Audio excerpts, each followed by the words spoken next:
नमस्कार साथियों, आपका स्वागत है पब्लिक भारत टीवी में। मैं आज बात करने वाला हूं छात्र के बारे में, तानाशाही सरकार के बारे में और शिक्षक के बारे में। हम वो शिक्षक से कहना चाहते हैं, वो गुरुजन से कहना चाहते हैं जिसको बच्चे अपना गुरु मानते हैं। वो क्यों इस तरह बच्चे को यहाँ पे दिल्ली ढकेल रहे हैं, दिल्ली जैसे प्रदेश में जो भारत की राजधानी के नाम पे ढकेल रहे हैं। यहाँ से अगर रामलीला से बच्चे की आवाज अगर सरकार के कान तक गूंजेगी तो क्या वहां उत्तर प्रदेश में लखनऊ से नहीं गूंजेगी? क्या वहां बिहार में पटना से नहीं गूंजेगी? क्या वहां पे उत्तराखंड में देहरादून से नहीं गूंजेगी? मेरे साथियों, गूंजेगी। अगर वहां पे आंदोलन होता, अपने जिले में होता, अपने राज्य में होता, अगर परमिशन देती आंदोलन के लिए, अपने हक की लड़ाई लड़ने के लिए शांतिपूर्ण तरीके से, तो आप 10 बजे बैठते, 5 बजे उठते, तो बच्चे अपने घर तक चले जाते। यहां सरकार को पता है कि बच्चे 5 बजे कहां जाएंगे। इतने बड़े परिवार के बच्चे नहीं होते हैं कि उनके पास इतना पैसा होता है 10,000 15,000 लेके आएंगे, वो होटल लेके रहेंगे।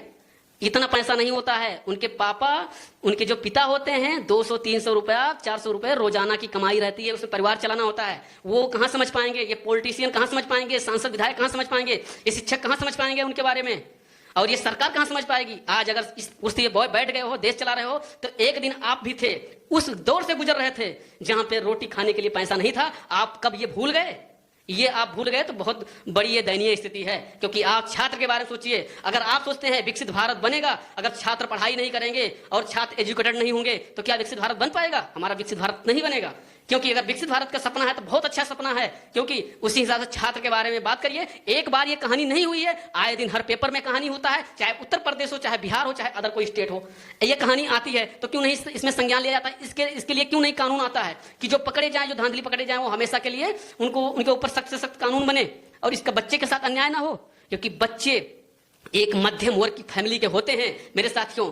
उसके बाद वो सोचते हैं कि 35,000 और 25-30,000 रुपए के अगर ग्रुप डी में एक लग जाएगा नौकरी या एमटीएस में हो जाएगा तो हम अपने परिवार का चलाएंगे, परिवार खर्चा चलाएंगे। पापा की हमारे इनकम महीने की 10,000 है, हम 25-30,000 कमाएंगे तो अपने परिवार को चलाएंगे। वो दर्द लेके बच्चा पढ़ता है और वो दर्द लेके यहाँ पे दिल्ली आता है। लेकिन सरकार को और शिक्षक को कब समझ में आएगा? अगर शिक्षक को नहीं आना था यहाँ पे आंदोलन में, टाइम से नहीं पहुंचना था, वहीं से आश्वासन देना था एक यूट्यूब पे अपने चैनल पे आके, वो बच्चों को नहीं बुलाना चाहिए था। यहाँ से बच्चे जो पीटे गए हैं, जिसका पैर टूटा है, जिसका हाथ टूटा है, अगर उनका सपना रहा होगा कि उनका सपना रहा होगा कि हम फोर्स में जाएं, उनका सपना रहा होगा कि हम एसआई क्रैक करें, उनका सपना रहा होगा हम पुलिस में जाएं, तो क्या दोबारा जा पाएंगे? इसका हर्जाना भर पाएंगे कोई? शिक्षक या सरकार भर पाएगी? उनका करियर खत्म है, वो दूसरा ऑप्शन ढूंढेंगे। लेकिन पहले ऑप्शन में ये हो रहा है तो दूसरे ऑप्शन में क्या है ये आप समझिए। कब नहीं समझेंगे? और बच्चे, हम आपसे बात करना चाहते हैं क्योंकि आप जागरूक होइए और अच्छे से सोच विचार कदम रखिए, आप पढ़ाई करिए।